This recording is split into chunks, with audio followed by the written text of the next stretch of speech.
Bienvenidos a un nuevo encuentro en nuestro canal, Entre Líneas Narradas. Hoy vamos a viajar en el tiempo, a los caminos polvorientos de la antigua Judea, para adentrarnos en una de las historias más hermosas, revolucionarias y profundas que Jesús de Nazaret jamás contó, en un relato que ha trascendido siglos, fronteras y culturas. La conocemos como la parábola del Hijo Pródigo, narrada en el Evangelio de Lucas capítulo 15. Pero hoy no solo vamos a leerla, vamos a vivirla. Vamos a sentir el viento árido en el rostro de un joven desesperado. Vamos a escuchar el sonido de las monedas al caer en una bolsa de cuero. Y vamos a presenciar el abrazo más inmerecido de la historia. Acomódate, abre tu corazón y acompáñame en esta narración sobre la rebeldía, la ruina, el amor incondicional y el camino de regreso a casa. El sol comenzaba a ocultarse tras las colinas de Galilea, tiñendo el cielo de un naranja cobrizo. En el extenso y próspero valle, la hacienda de don Elián era la envidia de la región. Sus campos de trigo se mecían con la brisa de la tarde. Sus viñedos estaban cargados de fruto y sus rebaños eran innumerables. Elián era un hombre justo, de manos encallecidas, fruto por el trabajo de su juventud, pero con una mirada profunda y compasiva. Había creado a 2 hijos, Mateo, el mayor, y Jairo, el menor. Mateo era la viva imagen de la responsabilidad. Desde el amanecer hasta el anochecer se le veía en los campos, supervisando a los jornaleros, revisando las cercas y contando el ganado. Era obediente, calculador y estricto. Jairo, por el contrario, tenía el alma inquieta. Mientras Mateo miraba la tierra, Jairo miraba el horizonte, las historias de los mercaderes que pasaban por el camino principal, hablando de ciudades lejanas, llena de luces, seda, especies, placeres interminables. Habían sembrado en él una semilla de insatisfacción. Para Jairo, la abundancia de la casa de su padre se había convertido en una prisión. La rutina, la paz del campo y las reglas familiares le asfixiaban. Sentía que la vida, la verdadera vida, estaba sucediendo en otro lugar, lejos de la mirada protectora de Elías. Una noche después de la cena, el silencio en la casa fue roto con una petición que helaría la sangre de cualquier padre de la época. Jairo, con la barbilla en alto y una mezcla de arrogancia y desesperación, se plantó frente a Elías. «Padre», dijo con voz firme pero temblorosa, «dame la parte de la herencia que me corresponde». En la cultura de aquel tiempo, pedir la herencia antes de que el padre muriera era el equivalente de decir: «Para mí estás muerto. No quiero esperar a que mueras para disfrutar de lo que es tuyo. Lo quiero ahora y quiero irme». Era un insulto brutal, una daga directa al corazón de la estructura familiar. Mateo, que escuchaba desde la puerta, apretó los puños y estuvo a punto de intervenir, indignado. Pero Elías levantó una mano, pidiendo silencio. El viejo patriarca no gritó, no maldijo ni castigó a su hijo menor, aunque tenía todo el derecho legal y moral de hacerlo. En un acto de amor incomprendible y doloroso, Elías asintió. Con lágrimas silenciosas surcando su rostro arrugado, accedió a la petición. Dividió sus bienes, liquidó sus propiedades y le entregó a Jairo una fortuna en oro y plata. Elías sabía que el amor no puede obligar a nadie a quedarse. Pocos días después, Jairo empacó sus pertenencias. No miró atrás, no vio a su hermano mayor negándole la despedida, ni vio a su padre de pie en el pórtico, observando cómo la figura de su hijo menor se perdía en la niebla del amanecer. Jairo era libre, o al menos eso creía. El viaje llevó a Jairo a una provincia distante, en una ciudad vibrante donde nadie conocía su nombre ni su linaje.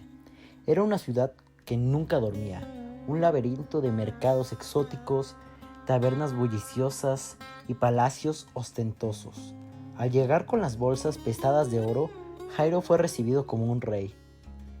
La soledad del recién llegado duró poco. Rápidamente se vio rodeado de amigos falsos que reían de todas sus bromas, de mujeres hermosas que adulaban su apariencia y de comerciantes que le ofrecían los lujos más extravagantes. Jairo compró túnicas de lino fino y púrpura, organizó banquetes que duraban días y noches enteras, bebió el vino más caro. «Esta es vida», gritaba, levantando su copa en medio de la música estridente de flautas y panderos. «No hay reglas, no hay mañana, solo este momento». Durante meses vivió en un espejismo de felicidad. Creía que estaba comprando libertad, pero en realidad estaba financiando su propia destrucción. La alegría del mundo distante era superficial, transitoria, directamente proporcional al tamaño de su bolsa de monedas. Jairo no se daba cuenta que estaba derrochando no solo el dinero que su padre le había costado toda una vida ganar, sino también su propia dignidad, su salud y su alma. Vivía de una forma perdidamente sin freno ni cordura, pero el oro, por mucho que sea, siempre tiene un fondo, y un día al meter la mano en su bolsa para pagar la siguiente ronda de vino, sus dedos solo rozaron unas cuantas monedas. Se había acabado la fortuna de su padre. La noticia de su ruina corrió más rápido que la de su riqueza. De la noche a la mañana la música se detuvo. Las sonrisas desaparecieron. Cuando Jairo buscó a los amigos que habían comido en su mesa, encontró puertas cerradas y miradas de desprecio. Aquellos que juraban hermandad eterna ahora no lo reconocían. Para empeorar las cosas, el destino le dio la espalda a aquella región. Una gran sequía azotó la provincia lejana. Los cielos se cerraron, los campos se secaron y una hambruna severa se extendió como una plaga. El precio del pan se multiplicó, la comida escaseaba hasta para los ricos. Para un extranjero en la quiebra absoluta como Jairo, la situación era una sentencia de muerte. Desesperado, vendió su fina túnica a cambio de un pan duro. Sus zapatos de cuero se desgastaron, su cuerpo se debilitó, y el joven y arrogante que alguna vez despreció la abundancia de su hogar, ahora vagaba por las calles como un fantasma hambriento. El instinto de supervivencia lo llevó a buscar trabajo, cualquier trabajo. Se acercó a un ciudadano acomodado de aquella región, rogándole por piedad. El hombre, viéndolo extranjero y desesperado, le ofreció el oficio más bajo y humillante que un joven judío de buena familia podía imaginar: limpiar y cuidar a los cerdos. Para la cultura de Jairo, el cerdo era un animal inmundo. Tocarlo, criarlo, convivir con él era la desgracia absoluta, la pérdida total de la identidad y la pureza. Pero el hambre no entiende de orgullo.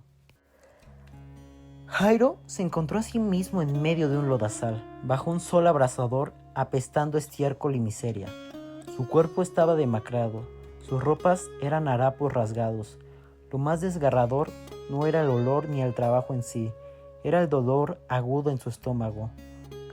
Observaba a los cerdos devorar las hierbas que les daban, y sentía una envidia feroz. Deseaba llenar su propio vientre con la comida de los animales, pero nadie le daba nada.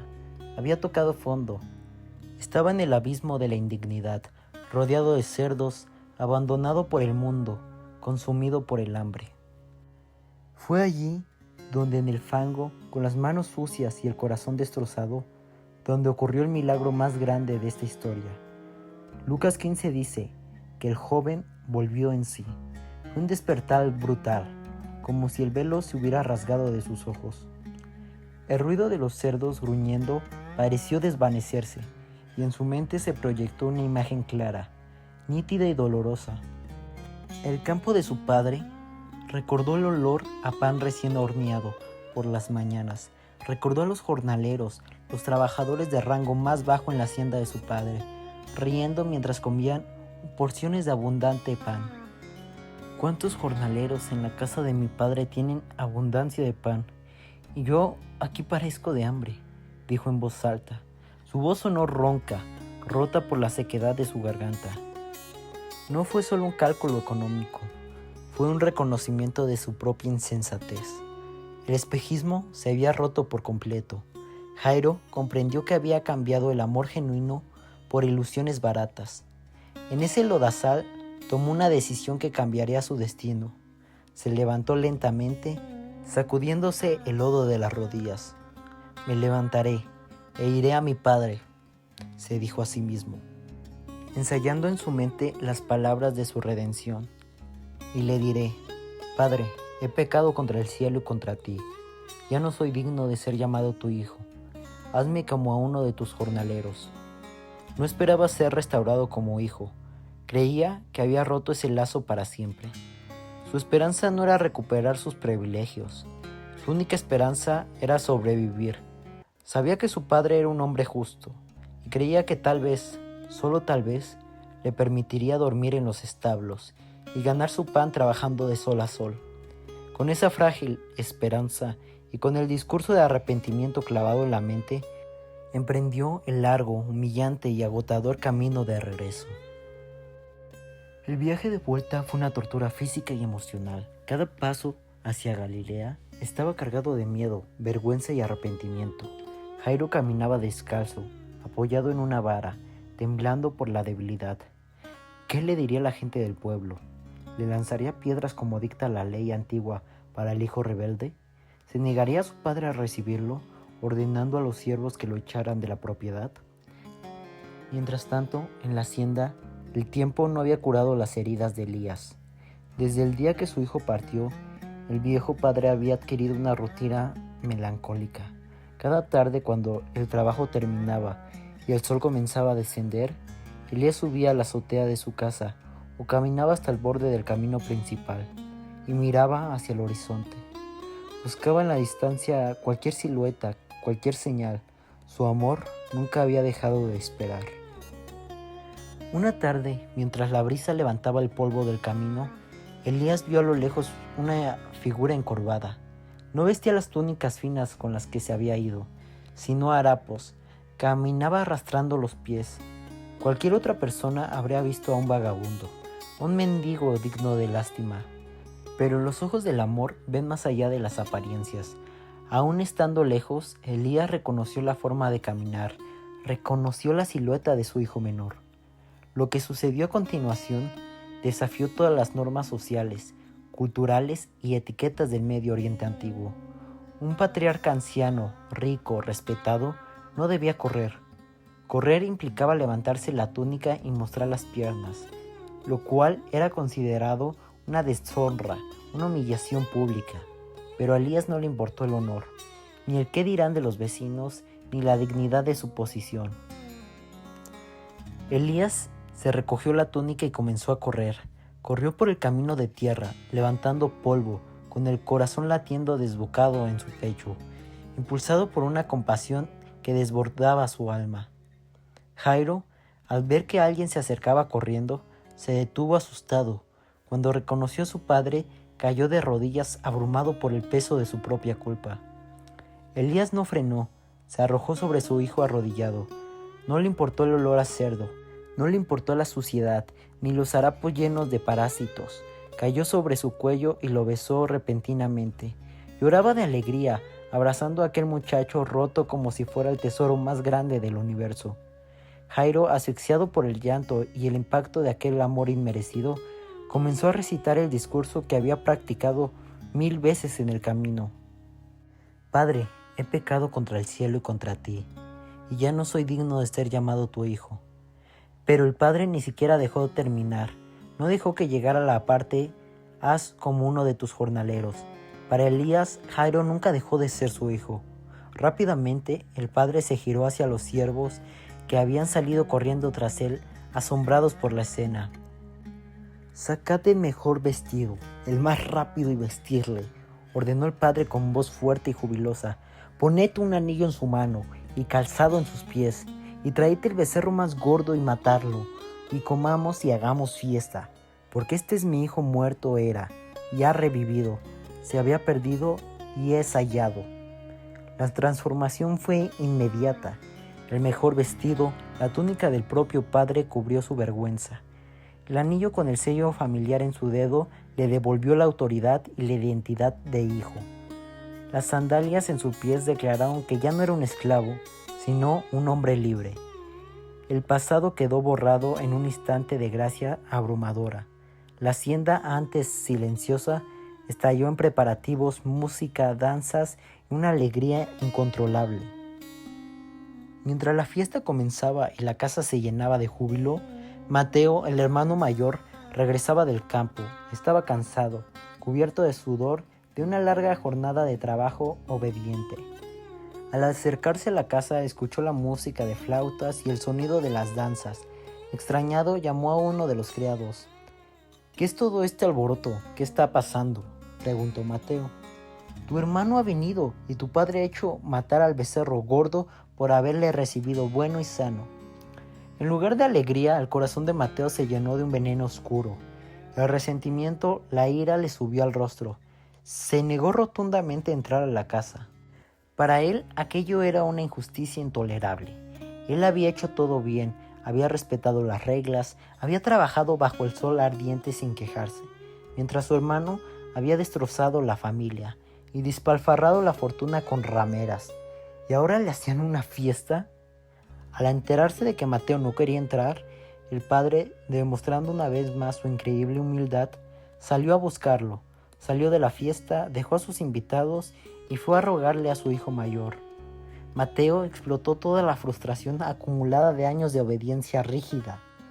«He aquí tantos años te sirvo, no habiendo desobedecido jamás, y nunca me habías dado ni un cabrito para gozarme con mis amigos. Pero cuando vino tu hijo, que ha consumido tus bienes con rameras, has matado para él el becerro más gordo». A Mateo ni siquiera lo llamo mi hermano, lo llamo despectivamente tu hijo. Es un reclamo. Mateo reveló que, aunque nunca se había ido de la casa físicamente, su corazón estaba tan lejos del padre como el de Jairo en la provincia lejana. Mateo obedecía por deber, por buscar recompensas, no por amor a su padre. Se veía a sí mismo casi como un empleado al que no le habían pagado su bono. El padre lo miró con profunda ternura. No se enojó por el reproche. Con su voz suave y llena de afecto le respondió: «Hijo, tú siempre estás conmigo, y todas mis cosas son tuyas. Más era necesario hacer fiesta y regocijarnos, porque este es tu hermano. Era muerto y ha revivido. Se había perdido y es hallado». La parábola original de Jesús termina ahí, abruptamente. No sabemos si el hermano mayor entró a la fiesta o se quedó afuera en la oscuridad de su propio resentimiento. Jesús lo dejó como un final abierto, una pregunta dirigida directamente a los fariseos y religiosos de su tiempo, y una pregunta que llega hasta nosotros el día de hoy. Y esta historia, amigos, es un espejo en el que todos nos podemos reflejar. Algunos días somos el hermano menor, buscamos la felicidad lejos de Dios, creyendo que las cosas materiales, los placeres fugaces o nuestra propia voluntad nos dará libertad, solo para darnos cuenta de que nos lleva al vacío, al fango de nuestras propias malas decisiones. Si te sientes así hoy, si sientes que has caído demasiado bajo, recuerda esto: nunca estás demasiado lejos para el camino de regreso. El Padre está en el balcón del cielo, esperando. No te espera con un látigo ni con un sermón de reproche, sino con los brazos abiertos, listos para correr hacia ti, cubrir tus heridas y devolverte tu identidad. Otros se pueden identificar con el hermano mayor. Podemos ser justos, seguimos las reglas, vamos a la iglesia, hacemos el bien, pero nuestro corazón se vuelve crítico, resentido y calculador. Olvidamos que la gracia de Dios no se gana con méritos, es un regalo inmerecido. Dios nos invita a entrar a la fiesta de su misericordia y alegrarnos cuando un corazón roto es restaurado, en lugar de juzgar su pasado. La verdadera estrella de esta historia no es ninguno de los dos hermanos, sino el Padre, un Dios cuyo amor escandaloso rompe nuestras reglas humanas de justicia, un Dios que corre hacia nosotros cuando aún estamos cubiertos de lodo. ¿En qué parte de esta historia te encuentras hoy? ¿Estás en el país lejano? ¿Estás en el camino de regreso? ¿O estás fuera de casa, enojado porque alguien más recibió gracias? Si esta historia te gustó y crees que le puede servir a alguien, compártela, dale like y suscríbete. Nos vemos en otro video. Que el amor de Dios esté contigo y con los tuyos.